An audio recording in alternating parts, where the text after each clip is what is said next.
Gravando este evento, tá? Meu nome é Wellington, sou advogado aqui de Goiânia, 16 anos atuo na área, na profissão, e membro do Instituto Goiano de Direito Digital. Quem que é o Instituto Goiano de Direito Digital, né? Foi fundado em 2015, por nobres, diversos profissionais de várias áreas, unindo tanto a expertise jurídica quanto a expertise do campo digital. E com isso propagar esse conhecimento para quem quiser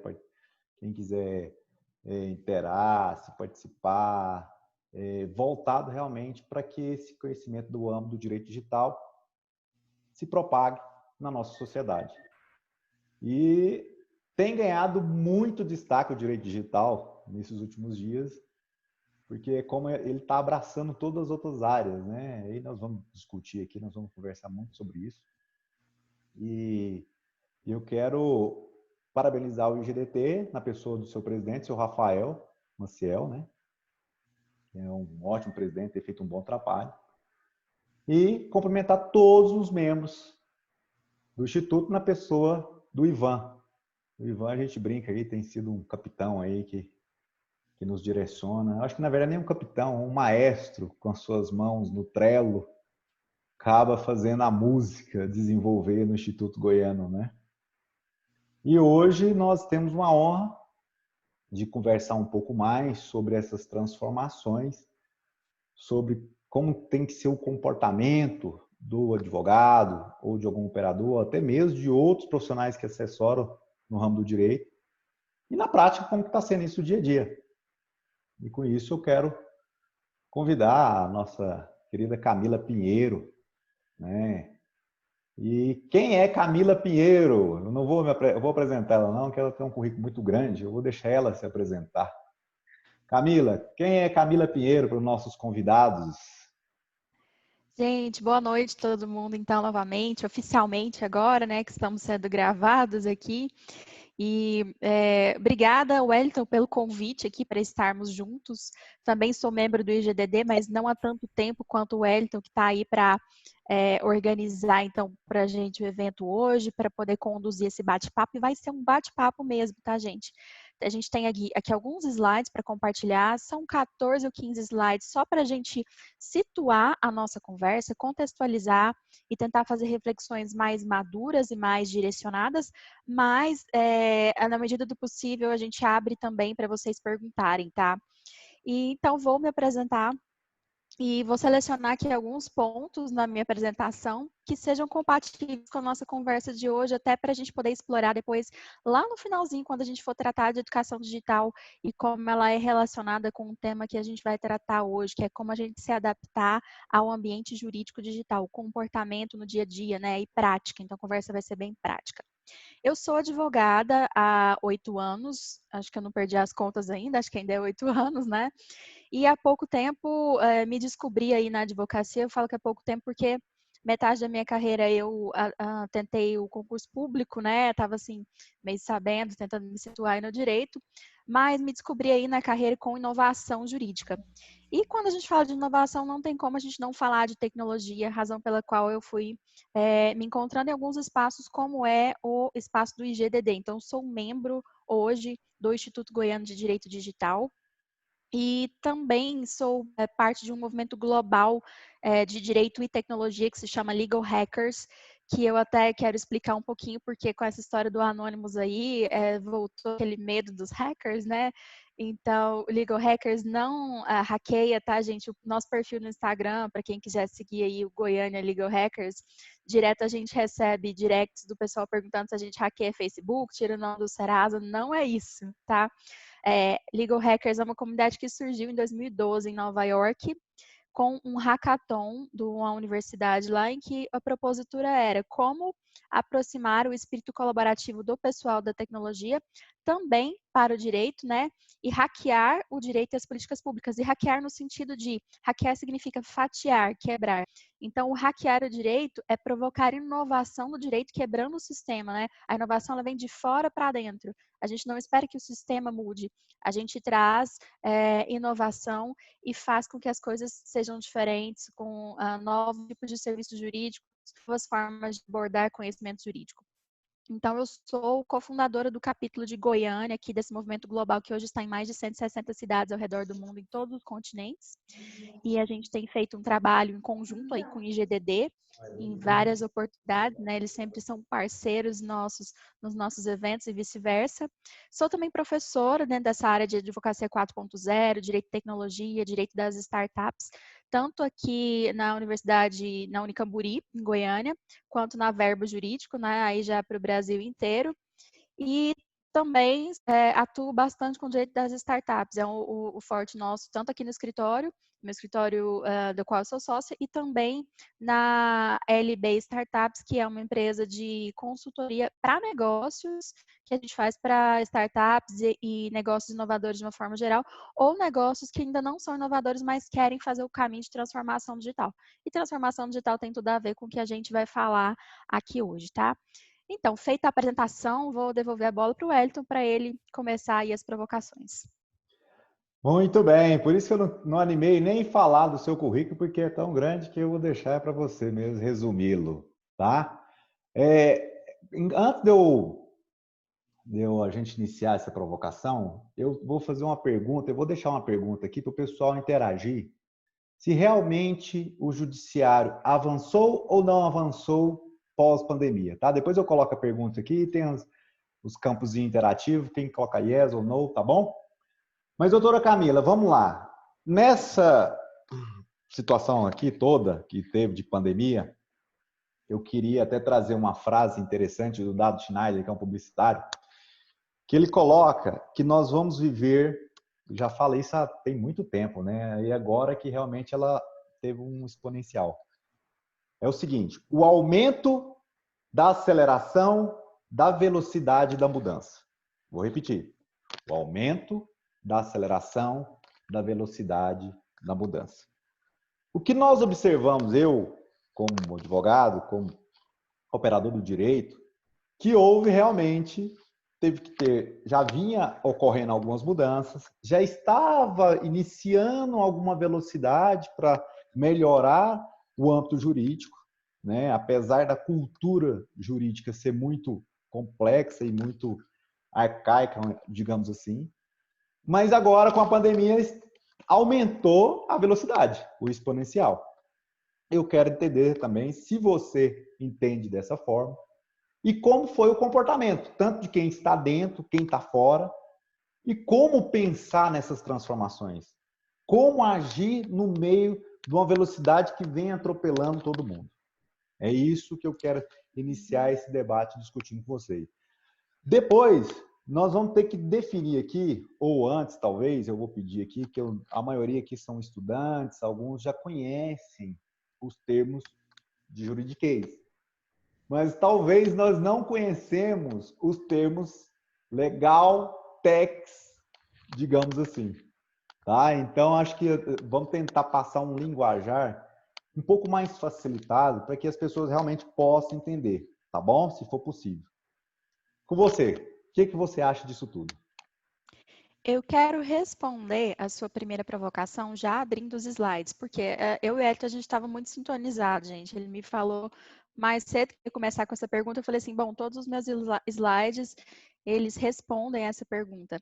Já que a intenção é facilitar aqui, né, a compreensão, já vamos começar com o slide na tela para a gente poder seguir de forma melhor, né, o conteúdo.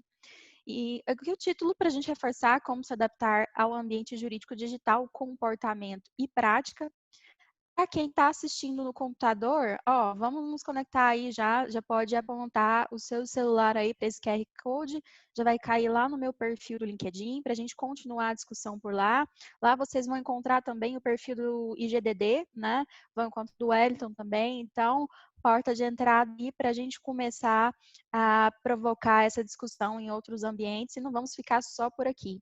Também estou lá no Instagram, para quem quiser me encontrar, tá aí no cantinho a minha bio. Vamos responder, então, essa provocação do Wellington?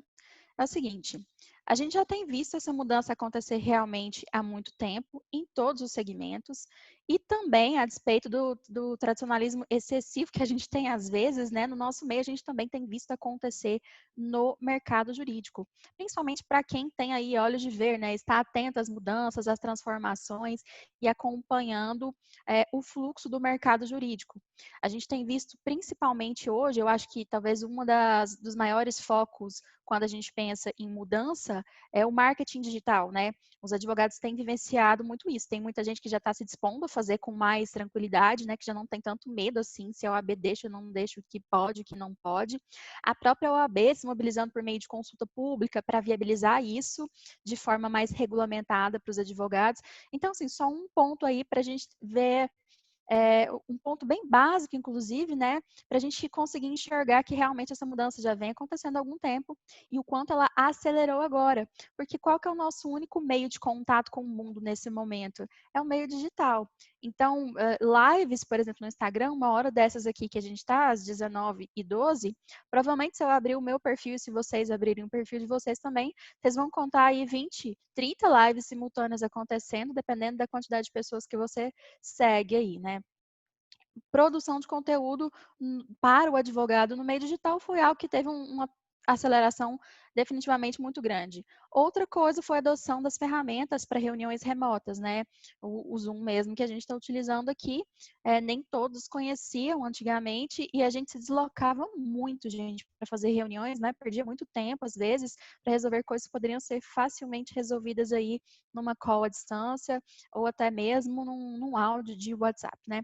Então, a adoção de ferramentas, o marketing digital, são coisas simples e que a gente viu uma aceleração muito grande no ambiente jurídico digital com a pandemia.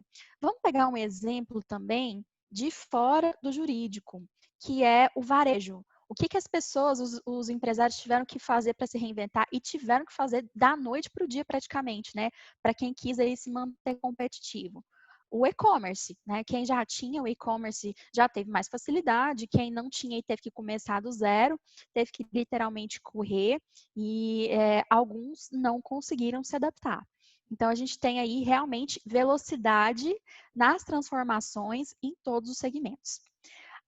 Antes da pandemia, o que já vínhamos acompanhando? Essa transformação no jurídico, correto?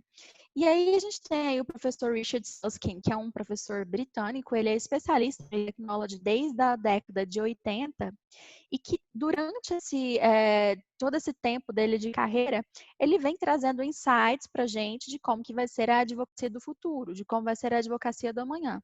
E esse livro dele que está aqui é um livro clássico que se chama Tomorrow's Lawyers. Ele faz uma introdução ao seu futuro. Ao futuro de quem? De nós, advogados. Tomorrow's Lawyers significa advogados do amanhã.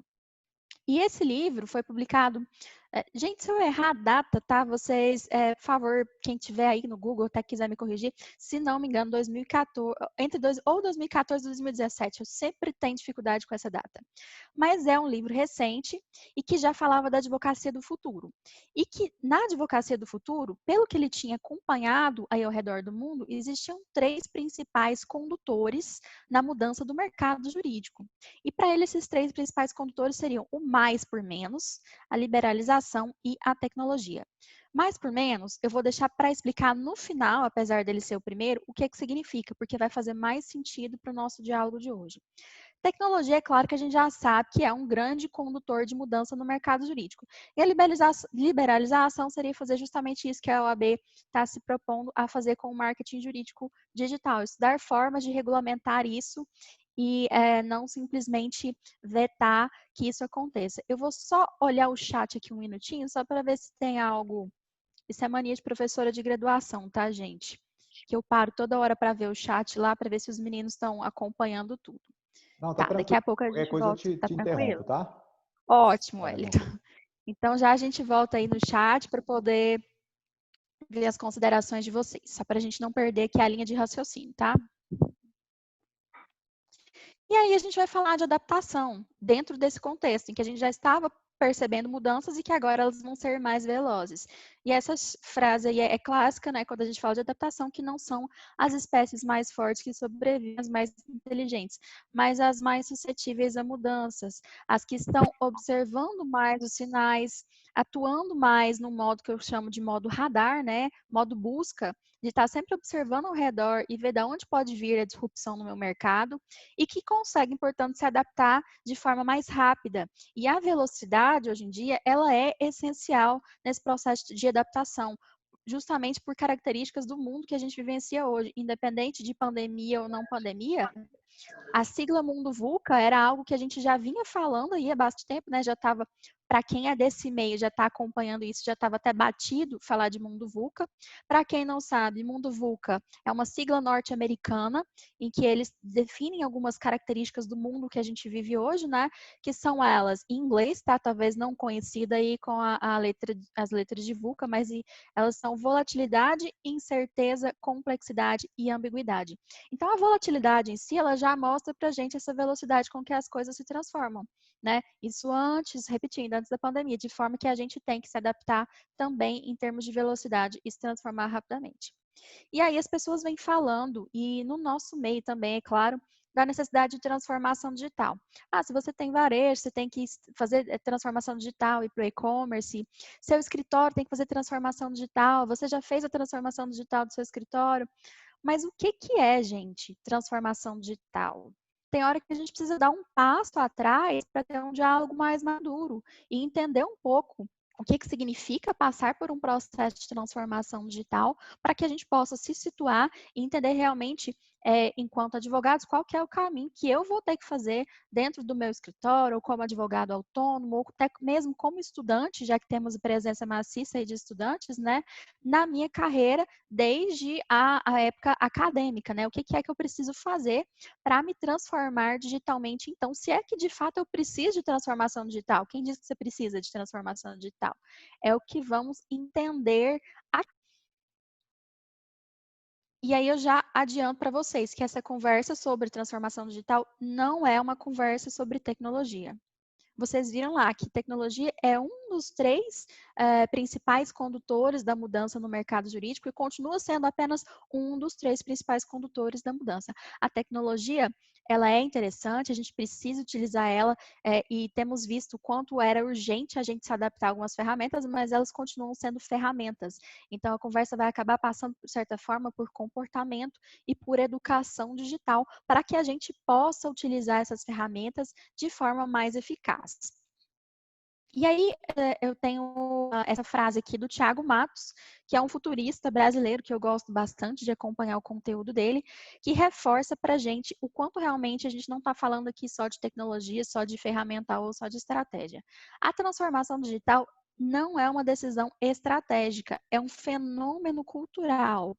Então, será que eu preciso passar por transformação digital ou não? Deixa eu sentar com o board da minha empresa e ver se a gente quer ou não fazer transformação digital.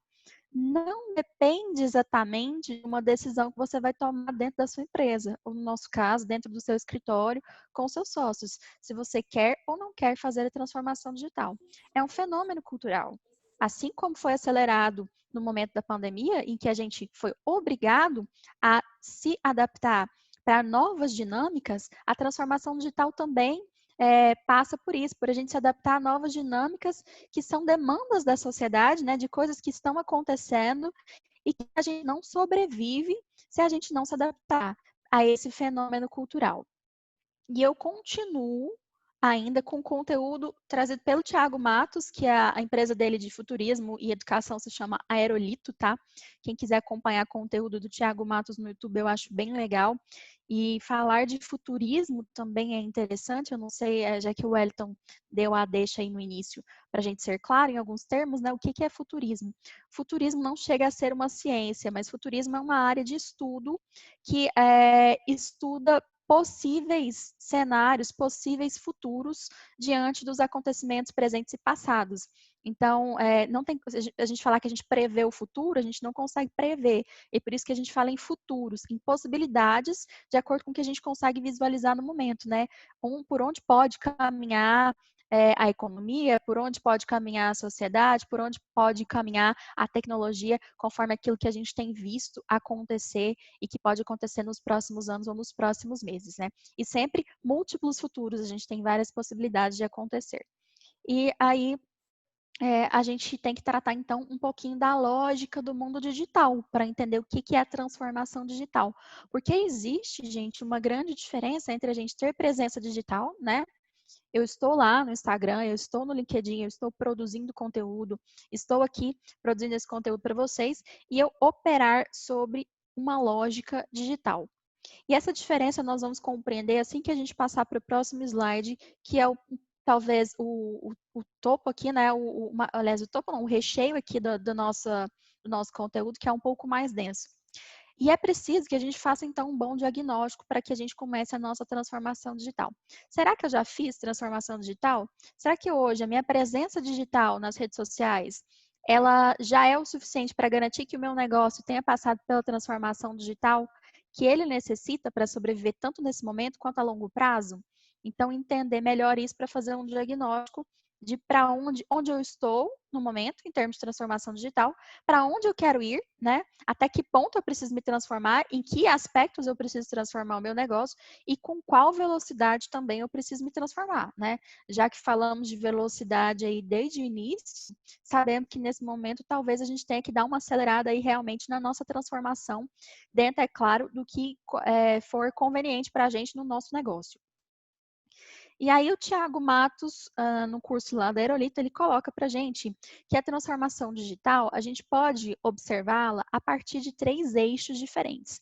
Do eixo da economia, do eixo da expressão e do eixo do modelo. Só para deixar claro para vocês, esse conteúdo aqui dele, eu estou resumindo bastante, assim, deixando ele bem mais simples, porque quando você pega estudos de futurismo, os futuristas, eles têm matrizes diversas e que são extremamente complexas às vezes, né? E aí ele coloca matrizes com quadrantes, matrizes quase em 3D aí para você se situar. Então eu vou deixar vocês se situarem aqui de forma mais simples, pegando esses 3 eixos e colocando esses 3 eixos numa planilha simples aqui, numa tabela simples, para a gente entender o que são eles e dentro de cada um desses 3 eixos, o que é que a gente pode ter, que tipo de negócio a gente pode ter para a gente entender em qual nível a gente está. Quando a gente fala de eixo da economia, significa que tipo de economia, em que tipo de economia o meu negócio hoje opera, né? O meu escritório, suponhamos, opera em que tipo de economia? A gente tem a economia do tangível, que são bens de consumo, podem ser bens duráveis ou não duráveis, e geralmente essas empresas que atuam na economia do tangível, elas precisam de sede, né? Então, o padrão delas é que eu tenho um espaço físico determinado e que os trabalhadores eles se desloquem, que eles trabalhem com horários determinados, todo mundo entra no mesmo horário, sai no mesmo horário. Por quê? Porque a produção ela está toda concentrada ali dentro daquele lugar. Se eu produzo bens, eu preciso de maquinário. E aquele maquinário, dependendo da minha economia, dificilmente ele vai conseguir ser deslocado. Então, quando eu tenho uma empresa que tem maquinário, que tem sede, que faz produção de bens de consumo, geralmente ela é uma empresa que está trabalhando na economia do tangível. Aí eu tenho dentro do eixo de economia, eu tenho também economia de presença, que são alguns serviços que, embora sejam tangíveis, ou alguns produtos que, embora sejam tangíveis, eu posso ofertar de forma diferente. Eu posso ofertar lá na casa do meu consumidor, por exemplo, uma manicure, um cabeleireiro que atua com serviços que a gente precisa de presença, mas ela não precisa, às vezes, de ser num espaço físico determinado, não precisa de sede. O maquinário, às vezes, é um pouco mais fácil de se deslocar, né? Eu não consigo, na economia da presença, se o meu negócio demandar economia de presença, eu transformar o meu negócio em bits. O que significa isso? Passar ele 100% para o digital, né? Como esse caso que eu dei exemplo para vocês, da manicure, do cabeleireiro. Às vezes ele não vai conseguir transformar isso em um produto digital. Ele vai continuar oferecendo esse serviço, todavia, a única necessidade dele é a presença, né? Isso não demanda uma estrutura física fixa. E a gente tem aí a economia do intangível também, que são todos os negócios que não dependem de um maquinário.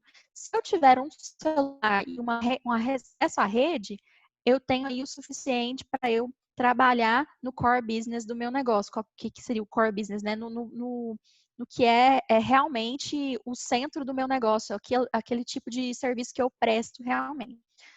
Advogados, eu diria que a gente está na economia do intangível, né? É fácil para a gente, muitos ainda trabalham aí como se estivessem na economia do tangível, ou que têm necessidade de presença, às vezes de atender presencialmente no escritório, ou atender presencialmente até na casa do cliente, dependendo, ou na empresa do cliente, né? Mas a gente tem como migrar para a economia do intangível, que é quando a gente passa extingue aí a necessidade da gente ter essa presença e a gente consegue transformar nossa prestação de serviço em bits, ou seja, eu consigo migrar para um produto completamente digital e não só para um atendimento remoto, é algo que ele vai adquirir e que está lá no ambiente da nuvem, né? Um produto completamente digital.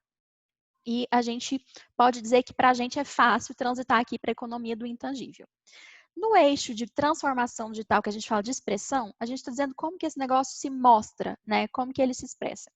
E esse é o eixo que a gente mais lembra quando a gente pensa aí nas nossas redes sociais e no nosso marketing digital, né? Será que eu sou não digital? Ou seja, eu estou 100% fora do Instagram, do Facebook, de um site, de um perfil no LinkedIn.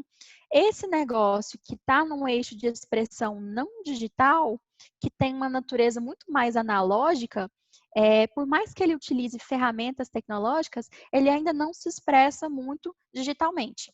E eu vou ter também negócios que são digitalizados, né? Que já são um passo à frente. São negócios que eu tô lá no mundo físico e aí eu consigo transferir tudo que eu faço no mundo físico para a internet. Mas é apenas uma transferência, né? Aquela empresa, aquele escritório, por exemplo, ele não foi concebido para a internet, ele foi só deslocado para a internet. Que eu acredito que é o que tem acontecido com muita gente hoje. O que a gente está fazendo? Não tem como eu atender mais presencialmente meu cliente, não tem como eu fazer audiência presencialmente. O que eu estou fazendo? Transferindo tudo para o ambiente digital. Mas olha, eu não estou tendo mudança nenhuma significativa na natureza daquilo, na forma como eu faço a prestação de serviço. Eu estou só transferindo. Ah, eu atendi o cliente presencialmente, agora eu atendo para uma ferramenta digital. Eu fazia audiência presencialmente, agora eu faço a audiência remota também. E está tudo certo, né? A maioria dos escritórios, acredito que estão aqui nesse momento do eixo de transformação digital de expressão. E tem uma diferença entre um negócio digitalizado e um negócio pensadamente digital, que é a seguinte: o negócio pensadamente digital, ele não é uma transferência daquilo que eu faço presencialmente para o ambiente digital. Ele já é algo que uma empresa já se inicia, né? Concebida completamente para atuar 100% no ambiente digital, nessa nova lógica digital. E essa empresa que é concebida assim, ela geralmente muda a forma de fazermos negócios nesse segmento. Eu acho que o melhor exemplo que a gente tem, que a gente consegue enxergar isso muito bem, é o exemplo bancos versus fintechs, ou os chamados bancos digitais. Quando a gente tem um Nubank começando a operar aqui no Brasil, a gente tem uma completa disrupção na forma como aquele tipo de serviço é prestado. Então, a Nubank mudou a forma de fazer negócios naquele segmento financeiro. Mas se eu tenho um banco tradicional, um Banco do Brasil, um Santander, um Bradesco, que cria um aplicativo, o que eu estou fazendo? Eu estou só digitalizando esse negócio. Eu estou só passando algumas funções que a gente resolvia lá no presencial, na agência, para o ambiente digital, mas ele não foi concebido, não foi pensado digitalmente desde o início, né? Como é o caso das fintechs que hoje operam como bancos digitais. E tem outros exemplos aí também. E por fim, a gente tem um terceiro eixo de transformação digital, e aí eu prometo para vocês que vai acabar essa parte mais difícil da nossa conversa de hoje, que é o eixo do modelo de negócio, né? Que é como que você desenvolve o seu modelo de negócio. Se é um modelo clássico, né, uma hierarquia em que a gente tem pessoas que mandam, outras que gerenciam e outras que obedecem, e os trabalhadores têm que estar ali na empresa, bater ponto, mostrar que estão lá, e esse modelo de negócio valoriza muito a empresa, né? A gente tem modelos de negócio que são digitais, né? Que são companhias que podem ser mais enxutas, eu já não preciso daquela estrutura toda, daquele tanto de trabalhador. O meu colaborador, ele pode trabalhar de fora da empresa, que é fazendo home office, por exemplo, e algumas tarefas já são automatizadas. Eu já tenho ali auxílio de ferramentas tecnológicas para que o meu colaborador não faça tarefas repetitivas, e que é algo, inclusive, que a gente tem no segmento da advocacia, né? Automatização de tarefas, automatização de documentos. Um exemplo aqui é a própria Uber, porque ela tem stakeholders, né, que a gente chama de agentes que compõem, são importantes para o modelo de negócio da Uber, fora da estrutura hierárquica da companhia. Então, o motorista, por exemplo, ele é um dos stakeholders importantíssimos da Uber. E por isso a gente fala que essa empresa, ela se valoriza sim, mas ela também valoriza o ecossistema. Ou seja, todas as pessoas, todos os stakeholders que estão envolvidos naquele modelo de negócio. E não só a empresa que é importante, porque sem as pessoas que estão de fora também a empresa não acontece e o negócio não acontece. E a gente tem um modelo de negócio que é o pós-digital, que é um modelo de negócio completamente descentralizado, com o auxílio de tecnologia, que se autogerencia. Você geralmente não tem hierarquia clássica, você tem pessoas que iniciam e que depois elas saem desse negócio e vão para outras companhias e o negócio continua funcionando, autogerenciamento, né? E todo mundo trabalha fora da empresa, não tem necessidade da sede. E esse tipo de negócio pós-digital, ele valoriza muito mais o ecossistema, a transformação que ele quer causar, do que a companhia em si, né? Quando a gente fala de escritório de advocacia no eixo de modelo de negócio, eu acho que a gente está caminhando do clássico para o digital. E talvez a gente ainda tenha aí um bom caminho para seguir para um modelo de negócio pós-digital. E aí, quando a gente entende um pouquinho disso, a gente consegue pensar em algumas questões, né, para a gente fazer.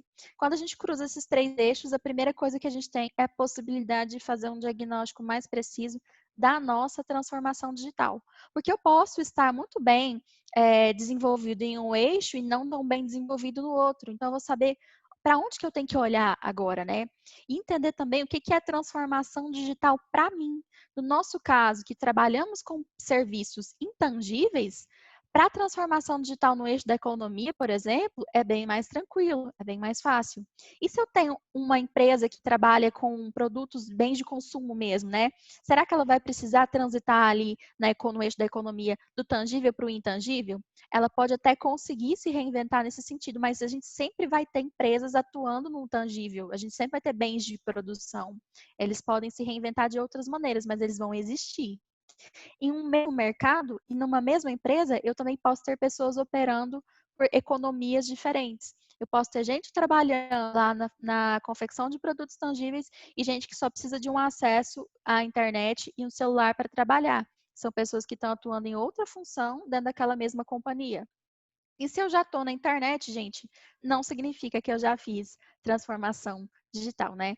Posso ter presença digital, posso estar lá botando a minha cara nas redes sociais, mas eu posso ainda estar no início de um processo de transformação digital. Por quê? Porque vai demandar com que eu chegue ali naquele momento em que talvez eu tenha que reinventar o meu serviço de uma forma completamente diferente, para que eu passe de um serviço digitalizado, de uma empresa digitalizada, um escritório, que simplesmente pegou, escaneou o escritório e colocou ele na internet, é que eu passo para um negócio pensadamente digital, né? Eu consiga conceber novas formas de atuar desde o início, pensando na lógica digital, e é isso que vai provocar a disrupção dentro do mercado jurídico. Eu tenho um exemplo aqui que eu acho bem legal. Essa empresa aqui é uma empresa do tangível, tá? Ela é da economia tangível, é produção de bens de consumo, mas ela já é pensadamente digital. Só para a gente ver o quanto a gente pode estar em diferentes escalas ali, aquela tabela. Essa empresa M. Taylor, ela fabrica roupas, né, masculinas, são só masculinas, se não me engano. E como que ela faz? Se vocês entrarem no site lá, vários modelos, você escolhe a gola, você escolhe a cor, o padrão, o tecido. Ela escaneia que está na imagem do lado, né? Você põe o celular no chão, ele escaneia seu corpo e faz a roupa conforme aquilo que você escolheu, né? E sob medida. Então, isso é uma empresa pensadamente digital. Ela não é uma loja de roupa que foi para o e-commerce. né? É uma empresa que já está pensando de forma completamente diferente, vai desromper aí o mercado da confecção, do vestuário masculino e, claro, que pode aplicar também aí para e outras peças de roupa.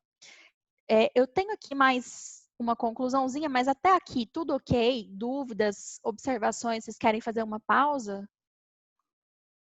Aqui está tudo ok, Camila. Tá tudo ok. Eu acho que eu vou aguardar você terminar, porque aí eu mesmo surgiu algumas dúvidas, algumas indagações, mas eu acho que eu vou esperar você terminar, tá bom? Tá acabando já.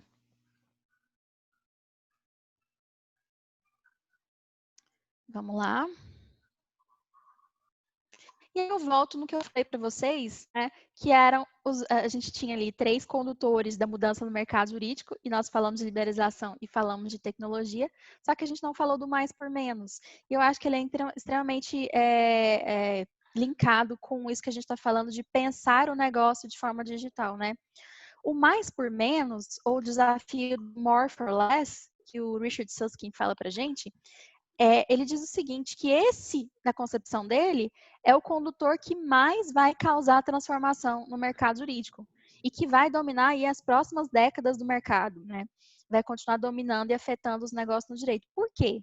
O mais por menos, ele significa oferecer mais serviços jurídicos de melhor qualidade, por um custo mais acessível, justamente porque a gente tem, e já tem tido há muito tempo, uma pressão no mercado, sentido de que o mercado jurídico está tradicional demais na forma de cobrança, na forma de oferecer os serviços, e a sociedade não consegue consumir isso, né? Não suporta o ônus disso, ou não tem interesse, às vezes, em consumir, e daí a gente tem, às vezes, muitas empresas ou pessoas com problemas porque não tiveram interesse em consumir um preventivo jurídico.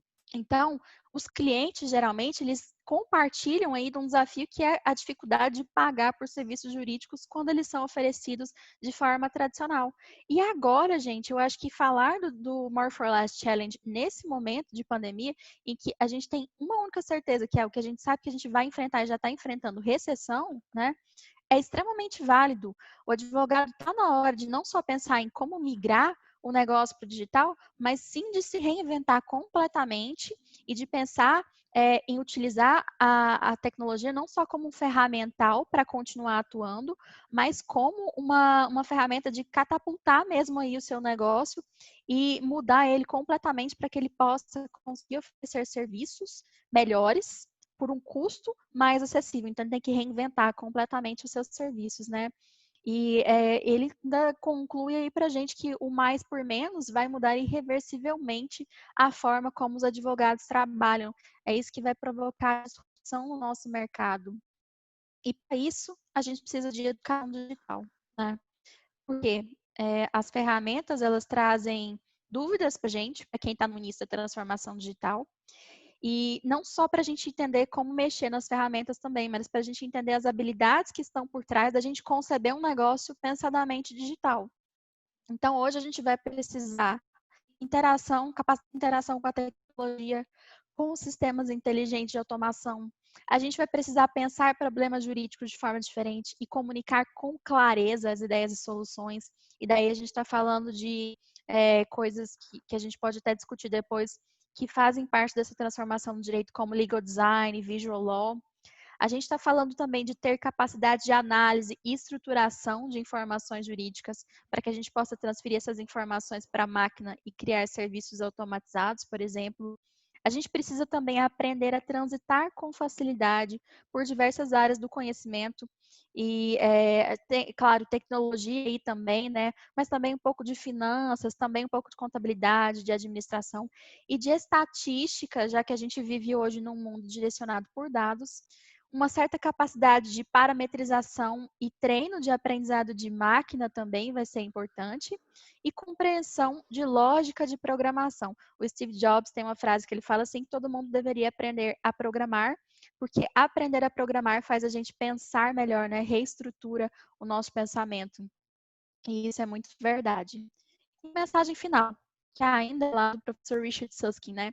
De tudo isso que a gente conversou aqui hoje, fica uma profunda mensagem para nós advogados, de comportamento, de prática, de dia a dia, de transformação digital e de adaptação para o ambiente jurídico digital. Quando a gente fala de tecnologia e de internet, o nosso desafio não é tão pequeno assim, né? É claro que agora tem muita gente sentindo uma grande dificuldade em se adaptar, mas a gente lembrar que a gente só utilizar as ferramentas e só automatizar as atuais práticas nos escritórios não vai ser eficiente a longo prazo. O nosso desafio aqui é inovar e praticar o direito de maneiras que antes nós não poderíamos ter feito. Por quê? Porque não existia evolução tecnológica capaz de fazer com que a gente colocasse a inovação toda de forma exponencial, né?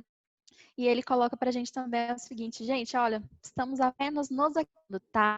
Então, a intenção do debate, a intenção do IGDD, do Legal Hackers, é justamente a gente dar as mãos, porque a gente tem um grande desafio pela frente, está apenas começando, e que a gente possa cumprir esse desafio aí de forma conjunta, que todo mundo possa colaborar para que a gente vença os maiores obstáculos que a gente tem hoje de transformação digital, seja em decorrência da super velocidade com que a gente teve que se reinventar, seja em decorrência dos desafios que vamos aí precisar enfrentar também a longo prazo na transformação digital do direito, tá bom?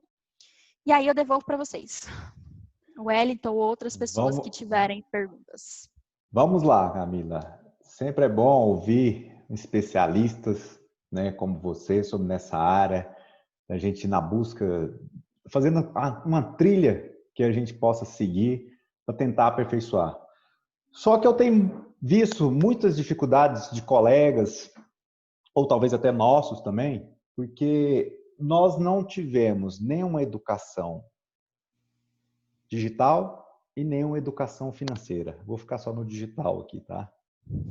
E com isso, tem os famosos imigrantes digitais. Talvez os mais novos, talvez esse pessoal tenha se desenvolvido um pouco melhor, tem um envolvimento maior com a tecnologia. Mas alguns imigrantes, para quem não sabe o que é um imigrante digital, é aquela pessoa que nasceu antes de 2000, antes das ferramentas, e está migrando agora para o ambiente digital, ou por obrigação, porque existem as ferramentas no âmbito jurídico, digamos assim, como o PJE, que tem que ser digital, o Projude e outras ferramentas, ou agora com as videoconferências, né, está migrando para isso aí. Então, eu tenho visto que existe uma dificuldade muito grande. Mas uma coisa que você abordou, que foi muito interessante, é que pelo menos a gente tem que ter um pensamento em fazer a transformação digital. Talvez muitos advogados não vão conseguir passar por essa transformação. Mas a partir do momento que eu tenho esse conhecimento e eu tenho essa visão, eu posso agregar pessoas que realmente tragam ou a criatividade, que talvez falta para fazer uma transformação melhor, ou até mesmo pensar num futuro, fazer um futurismo, tentar desenvolver tecnologias, talvez um programador, ou pensar num conjunto que possa auxiliar todo o arcabouço. Porque se ele não fizer isso, ele está fadado há pouco tempo, não vou falar nem a longo prazo, em médio prazo, há pouco tempo, a não permanecer mais no ambiente, talvez até jurídico. O que você pensa disso? Como esses imigrantes, o que você acha que pode acontecer com eles se eles não evoluírem? Eu acho que você tocou num ponto essencial aí, que é o primeiro passo, né? Abrir a mente para a necessidade de transformação digital. E lembrar que transformação digital não é só a gente botar a mão na massa lá da tecnologia, né? Eu não preciso aprender a fazer o código. Às vezes eu vou entender um pouquinho da lógica para entender como pensar nesse mundo digital, mas às vezes eu não preciso pôr a mão e fazer o código, como você falou. Posso ir atrás de alguém que tem capacidade para fazer isso. Agora, é natural que nem todos consigam se adaptar a isso. A gente vê acontecendo aí, não é de hoje, né? Então, quantos advogados ali, e que eu já vi, alguns de convívio próximo, que depois do Projude, né, do processo eletrônico, Projude aqui em Goiás, tá, gente? No TJ, processo eletrônico, já não conseguiram mais se adaptar e não conseguiram dar continuidade aí na advocacia. Porque simplesmente não tinham essa habilidade, né? Não eram naturais do mundo digital e não conseguiram dar continuidade, ou então outros que perceberam que iam ter essa dificuldade ferramental já se aliaram aí a colaboradores que têm mais facilidade nessa área, já contrataram pessoas que aprenderam a utilizar as ferramentas. Então, é natural que tenhamos, sim, sempre pessoas que não vão conseguir se adaptar. E isso, inclusive, é um dos assuntos que um outro autor que eu gosto bastante, que é interessante também a gente estudar, é o Daniel Susskind, é filho do Richard Susskind, é um assunto que ele fala muito, que é o futuro das profissões, né? Hoje a gente tem aí, já se vislumbra a possibilidade de criar uma renda básica universal, isso já é discutido há bastante tempo, para todos os cidadãos adultos, porque com a evolução tecnológica e à medida que as ferramentas elas vão tomando ali alguns postos de trabalho que não demandam ou que talvez que demandem mais atividades mecânicas, né, atividades menos intelectuais, nós vamos ter uma boa parcela da população que vai ter extrema dificuldade em se recolocar no mercado. Então, assim, isso é natural, isso vai acontecer. Eu acho que o nosso desafio aqui, enquanto sociedade, e já trazendo aqui para o nosso micro, né, enquanto sociedade jurídica, profissionais do ramo jurídico, é a gente saber como nós vamos fazer para poder promover a inclusão dessas pessoas na medida do possível, na medida do que as próprias habilidades e capacidades delas também permitirem, né? E a gente, igual eu estava falando no final, nós temos essa responsabilidade, né? Aqui no IGDD eu sou vinculada ao grupo de educação digital, então sempre que possível que a gente puder auxiliar tanto na educação digital de pessoas que são esses imigrantes digitais que não têm essa facilidade, quanto dos novos também, porque não precisamos achar também que são só os mais velhos que têm dificuldade, né? Eu não sei mexer em todas as ferramentas também, eu também tenho dificuldade. Então, a gente precisa se ajudar mesmo nesse momento e trabalhar essa questão da educação digital e das habilidades que a gente precisa desenvolver. Certo, Camila. E trazendo isso para a prática, vamos pensar no dia a dia nosso, de um escritório de advocacia. Como é que se adapta? Quais são as ferramentas que poderiam nos ajudar no dia a dia? Que ferramentas, assim, sei lá, elenca 5 ferramentas que fala assim, olha, essas ferramentas procurem, tentam especializar, tentam buscar conhecimento delas, vão te ajudar nisso e nisso. O que você traz para nós de ferramentas? A gente pode separar vamos ver, por tipo de, não de ferramenta, mas por funcionalidade, digamos assim, né? A gente tem, por exemplo, ferramentas específicas para reunião à distância. E aí a gente pode colocar o Zoom, que é tranquilo de mexer, tem a versão que não é paga, né? A gente tem o Google Meets, o Microsoft Teams, né? O do Microsoft. Eu acho que eu ainda não usei Isso, é ainda, o Microsoft Teams. né? Microsoft Teams, Microsoft isso Teams, mesmo. o próprio Skype. E assim, gente, se tiver difícil, para quem tem mais dificuldade, porque tem pessoas que não têm hábito nem de mexer com o WhatsApp, né? Parece distante de nós, mas tem gente que não dá conta de mexer com o WhatsApp, né? E então, se tiver muito difícil acessar essas outras, o próprio WhatsApp tem ligação de vídeo. Dá para você fazer uma call, né? Você não consegue às vezes compartilhar a tela e tudo, né? Mas não, para não deixar essas pessoas que têm dificuldade de fora, né? Vamos utilizar a ferramenta mais simples. Essas para reunião remota. Para marketing digital, digamos assim, né? A gente tem todas as redes sociais aí. Confesso que, aliás, não são fáceis de mexer todas, né? Por exemplo, eu tenho muita facilidade com o LinkedIn, muita facilidade com o Instagram, até mesmo com o YouTube. A gente não consegue ter presença em todas, é muito difícil mesmo. Você tem que avaliar primeiro o que é, aonde que está o seu público, né? Para você poder escolher qual que você vai abordar de forma mais efetiva. E aí, o Wellington falando dessa dificuldade de algumas pessoas de adaptação, né? É a confissão que eu ia fazer aqui. Todo mundo falando do TikTok, que o TikTok vai bombar, que o TikTok, a gente tem que migrar para o TikTok. Gente do céu, eu fiz um TikTok, mas eu tô com dificuldade de entender como é que o negócio funciona, viu? E assim, eu sei que já dei uma estudada sobre ele, assisti tutorial no YouTube. Minha irmã até falou assim, nossa, mas você tá velha, você tem que assistir tutorial no YouTube para poder usar uma rede social. Eu falei, tenho, esse aqui eu preciso. Assisti o tutorial no YouTube para poder entender como faz, como ele funciona, como que eu posso ser útil para a minha comunidade ali dentro do TikTok, mas ainda estou aí nesse período de transformação digital, bem no iniciozinho, para poder atingir essa rede social, né? Então, tem essas para marketing digital. A gente tem ferramentas, se a gente for pensar um pouco mais avançada que agora, né, de marketing digital ainda, a gente tem ferramentas para anúncio, né? Tanto no próprio Instagram, no Facebook, quanto no Google, que a gente tem o Google Ads também. Então, para quem já tem mais facilidade com o marketing digital e quer abordar uma estratégia aí mais efetiva, pode pensar em também patrocinar, fazer anúncio, que pode ser interessante, né? Talvez a gente possa pensar também em algo mais avançado, né, e já na automação de serviços jurídicos, que é algo que eu gosto muito de falar também, que é utilizar ferramentas que possam desenvolver algumas atividades para você dentro do seu escritório. Uma petição simples de repetição, preencher uma procuração, preencher um contrato que você não precise fazer e que possa ser feito pela máquina. Softwares de gestão hoje em dia, né, que são bons também para a gente pensar em ferramentas ligadas à gestão do escritório, muitos deles já têm formas de você preencher contratos e procurações automaticamente, né? Ele só puxa do cadastro ali que você fez do cliente. Então, software de gestão e ferramentas de automação. Em software de gestão, eu não vou recomendar um específico, não, tá? Aqui que eu vou dizer. Procura na internet, vai lá no Google e digita software de gestão jurídica ou software de gestão para escritório. Você vai achar, gente, uma infinidade para todos os gostos e para todos os bolsos. Testa. Tudo tem teste grátis. Testa o que faz sentido para você, o que cabe no seu orçamento e o que você vai conseguir usar. Porque muitos advogados compram o software mais caro, que tem as mais funcionalidades e não conseguem se adaptar. Por quê? Não tem o hábito, né? A transformação digital ainda está no início, então tem essa dificuldade. E eu acho que são ferramentas aí, exploramos alguns ramos diferentes, né? Interessantes para que a gente possa pensar em ferramentas tecnológicas. Ótimo. Eu vou te indicar uma assessora, que é minha filha de 10 anos, para te ajudar no TikTok, tá? Porque Vou ela querer. realmente, ela teve um vídeo dela até falando, nossa, ficou tipo top 5 lá, não sei o que que é.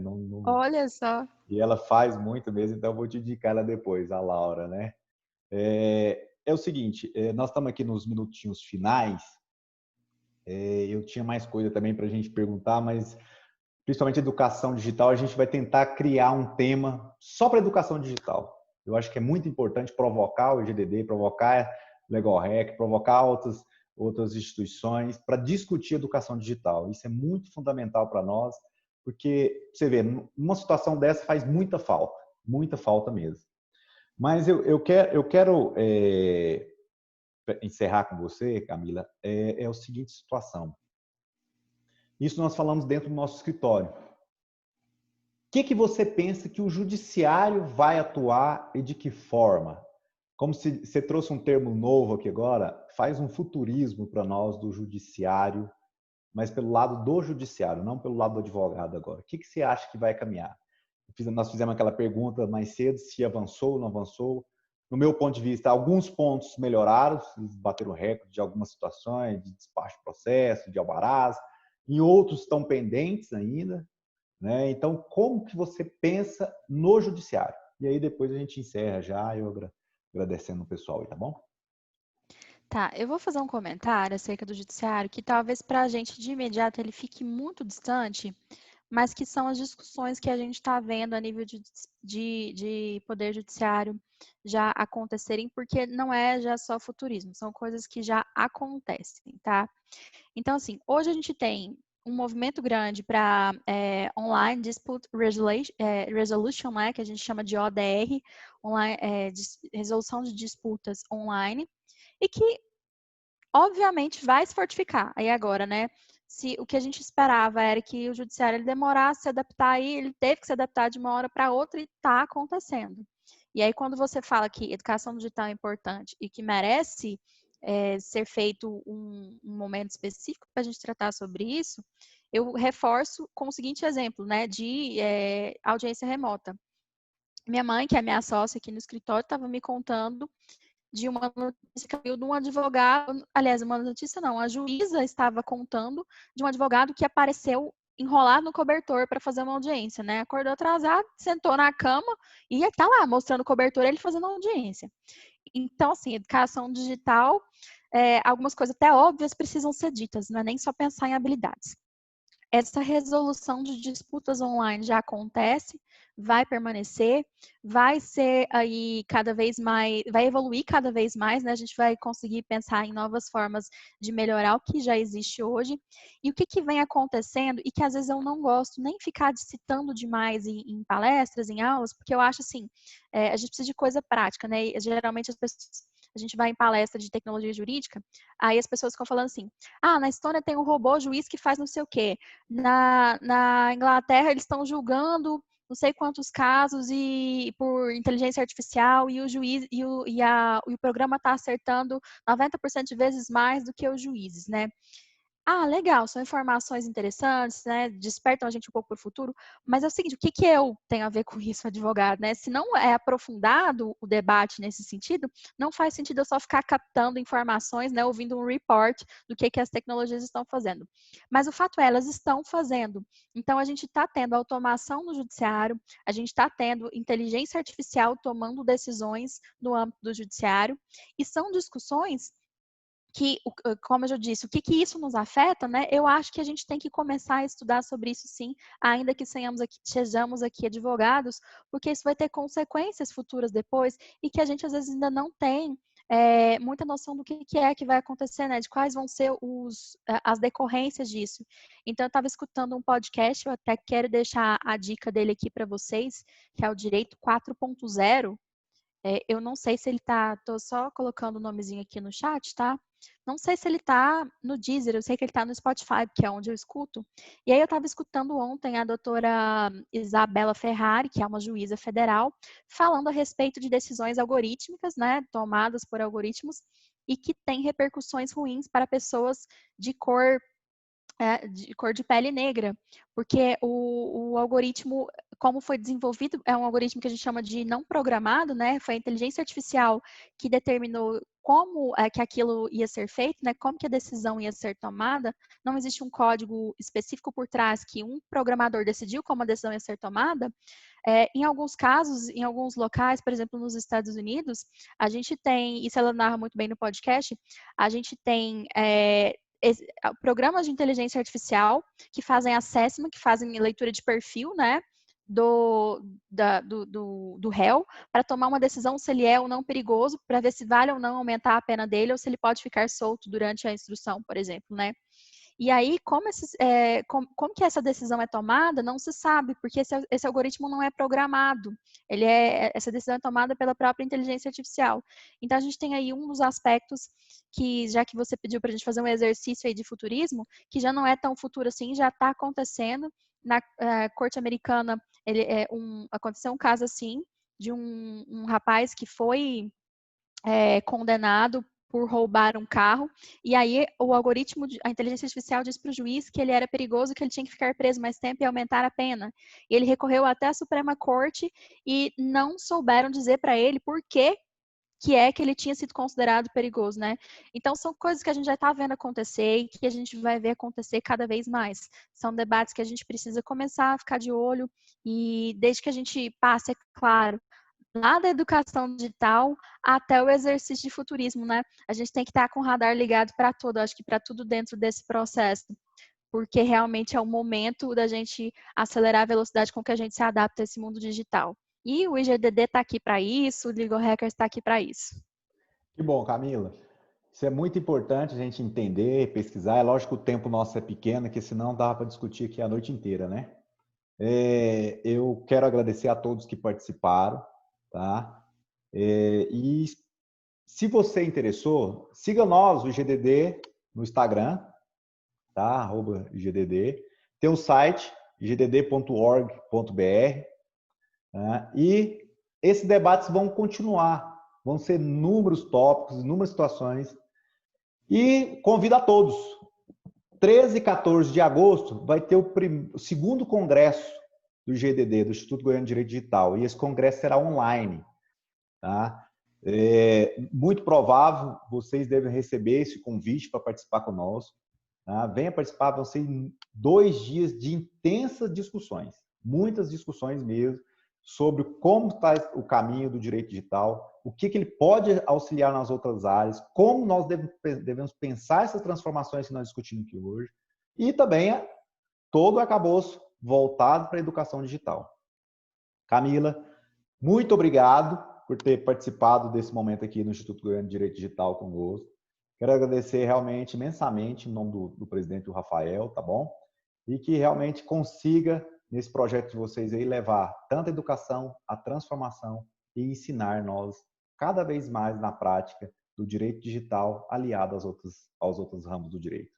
Muito obrigado. Obrigada, Wellington. Eu que agradeço aí. Acabei falando muito, né?